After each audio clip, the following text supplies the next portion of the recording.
हर हर महादेव। आयुर्वेद चिकित्सा में जो है चिकित्सा के चतुष्पाद बताए गए। चार पाद यानी कि जिन चार पायों पर चिकित्सा टिकी हुई है, जिन चार लोगों पर चिकित्सा टिकी हुई है, वह चिकित्सा के चतुष्पाद है। विषक, द्रव्याणु, उपस्थाता, रोगी, पाद, चतुष्टय। विषक यानी कि डॉक्टर, वैद्य कोई भी हो सकता है जो चिकित्सा करने वाला है। ठीक है। विषक, द्रव्याणु, द्रव्याणु यानी कि औषधि जो रोगी को दी जाने वाली है। विषक, द्रव्याणु, उपस्थाता, उपस्थाता यानी कि जो उपस्थाता यानी कि डॉक्टर के और मरीज के बीच का जो उपस्थाता होता है, यानी कि चाहे वो कंपाउंडर हो या एक नर्स जो आपको दवा खाने का तरीका बताती है, जो आपको मीडिएटर होती है। विषक, द्रव्याणु, उपस्थाता। रोगी, रोगी का भी इसमें वर्णन किया गया है। रोगी का इसलिए वर्णन किया गया है कि यदि रोगी समय पर औषधि नहीं लेगा या रोगी डॉक्टर के बताए अनुसार औषधि नहीं लेगा, वो अपने हिसाब से औषधि लेगा, तो वह रोगी ठीक नहीं होगा।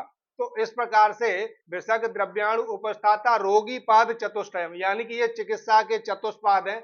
इन चारों पादों के अनुसार, इन चार पायों के अनुसार यदि चिकित्सा होगी तो वह रोगी अवश्य ठीक होगा। अब ये मैंने क्यों बताया आपको? ये मैंने इसलिए बताया क्योंकि बहुत से पेशेंट ऐसे होते हैं कि जो मुझसे कहते हैं कि आप मुझे दवा बता दीजिए, मैं मार्केट से दवा खरीद लूंगा।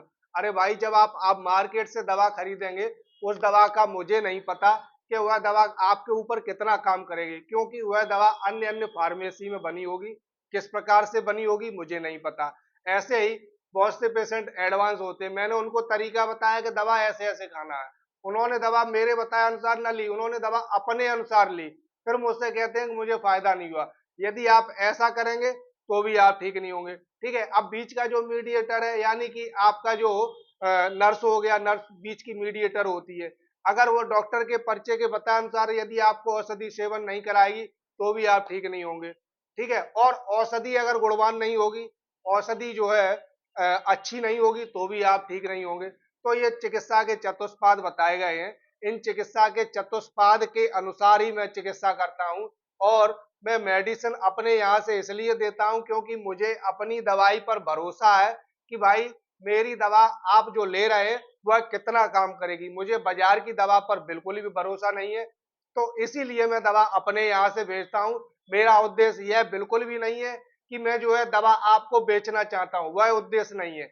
यदि मैं दवा अपने यहाँ से बना के नहीं दूंगा तो मैं फुल कॉन्फिडेंस से नहीं कह पाऊंगा कि आप जो है उस दवा से ठीक होंगे कि नहीं होंगे। मैं अपने यहाँ से जो दवा देता हूँ, मुझे उसका पता होता है कि भाई यह दवा आपके ऊपर कितना काम करेगी और क्या नुकसान करेगी।